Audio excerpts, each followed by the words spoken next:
মাঠে কর্মকর্তা পাঠানো মানে কি আবার ওই একই কথায় ফিরে আসতে হয় যে চাপ দিয়ে ট্যাক্স নেওয়া, মানে it's not motivation, it's a law enforcement.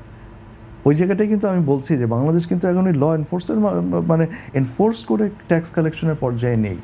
Bangladesh এখন ডেভেলপমেন্টের যে স্টেজে এসছে, এখন বাংলাদেশকে ট্যাক্স কালেকশন বাই মোটিভেশনে যেতেই হবে।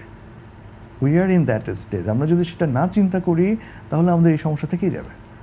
প্রত্যেক বছর একটা ঘাটতি থাকবে এবং এই জোর করে ট্যাক্স কালেক্ট করতে হবে। মানে এটা তো আসলে লাইক যে আমাদের ওই আগের কালে যেমন ছিল যে জমিদারদের লাঠিয়াল বাহিনী ছিল, তারা মেরে পিঠে ট্যাক্স নিয়ে আসতো। We are not in that. Basundhara tissue, অশুদ্ধতার বিরুদ্ধে এক বিন্দুও ছাড় নয়।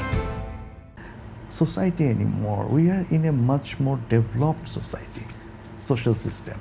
হ্যাঁ, তো সেখানে তো আমাদের চিন্তা করতে হবে কীভাবে মোটিভেশন দিয়ে আমরা ট্যাক্স কালেক্ট করতে পারি। And this the time to think, plan for it. সে জায়গায় রাষ্ট্র এবং করদাতাদের মধ্যে নতুন একটি সামাজিক চুক্তি হওয়া কি সময়ের দাবি বলে আপনি মনে করেন?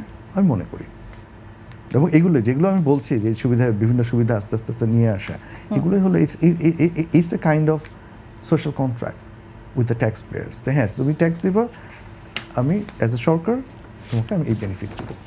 So you will feel protected. If you are paying tax today, it means you are helping the nation to develop, to grow. So we ensure your safety for future.